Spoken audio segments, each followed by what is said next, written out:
Le message du jour vous est présenté par notre frère Marc. Salut, chers bien-aimés de notre Père Céleste. Aujourd'hui, j'ai envie de vous parler de la joie. Le titre de ce message est « Déclarer la guerre aux ennemis de votre joie ». Bien-aimés, le livre de Néhémie dit que la joie du Seigneur est notre force. Néhémie chapitre 8, verset 10. C'est pénible d'y croire, mais il est parfois difficile de maintenir sa joie pendant 5 minutes. Très cher, la joie est la volonté de Dieu pour votre vie. Et ce qu'il veut, il est capable de l'accomplir en vous, même au milieu d'une vie trépidante. Maintenant, chers bien-aimés, si la joie du Seigneur est votre force, alors il va de soi que la joie serait un point majeur de l'attaque de l'ennemi. Il veut vous affaiblir de toutes les manières possibles. Pour refuser son attaque, vous devez être conscient des voleurs de joie et des voleurs de force qu'il utilise contre vous. Voici les attitudes qui volent votre joie. Premièrement, ressentiment. Les frères et sœurs Marie et Aaron ont remis en question l'appel de Dieu sur la vie de Moïse.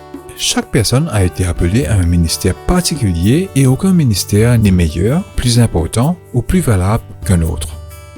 Si quelqu'un vous en veut, repentez-vous devant Dieu. Plus longtemps vous permettez au mauvais ressentiment de se loger dans vos pensées, plus il acquiert de l'énergie et de la puissance, ce qui provoque de l'amertume. Deuxièmement, l'amertume.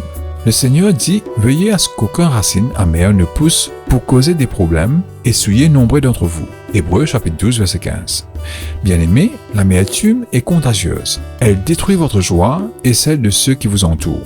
L'inverse est également vrai. Si vous créez de la joie et de l'action de grâce, votre attitude sera contagieuse.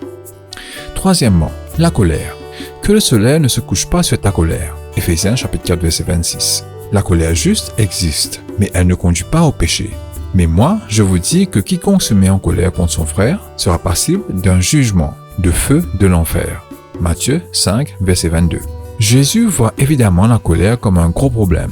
La colère est une décision que vous pouvez choisir d'abandonner. Je vous en prie, bien-aimés, réfléchissez sérieusement à ce problème.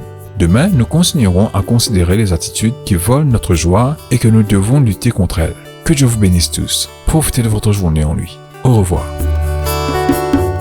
Si toi aussi tu crois que la parole de Dieu est une bénédiction, partage-la et sois une source de bénédiction pour les autres toi aussi.